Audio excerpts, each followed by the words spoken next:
പ്രിയപ്പെട്ട നാട്ടുകാരെ, സഹോദരി സഹോദരന്മാരെ, ആടുമാൻകാടിന്റെ കണ്ണിലുണ്ണിയായ നമ്മുടെ സ്വന്തം ശാലു ഇന്നേ ദിവസം വിവാഹിതനായിരിക്കുകയാണ്. പെണ്ണ് കിട്ടില്ല എന്ന് കളിയാക്കിയവരോട് ഒരു മറുപടിയായി ശാലു ഇതാ പെണ്ണ് കെട്ടിയിരിക്കുന്നു.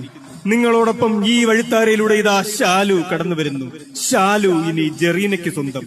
ശാലു ഇനി ജെറീനയ്ക്ക് സ്വന്തം.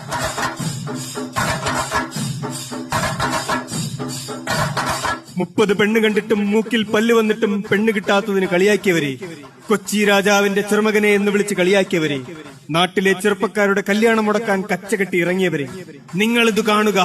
നീണ്ടകാലത്തെ പരിശ്രമത്തിനൊടുവിൽ ശാലു ജെറീനയെ സെറ്റാക്കി കെട്ടിയിരിക്കുന്നു. വീണ്ടും വീണ്ടും ഒരു പ്രചോദനമായി, പെണ്ണ് കിട്ടാത്ത യുവാക്കൾക്ക് ഒരു പ്രചോദനമായി ശാലു ഇതാ കടന്നു വരുന്നു. ശാലു കടന്നു വരുന്നു. ശാലു കടന്നു വരുന്നു. ശാലു കടന്നു വരുന്നു.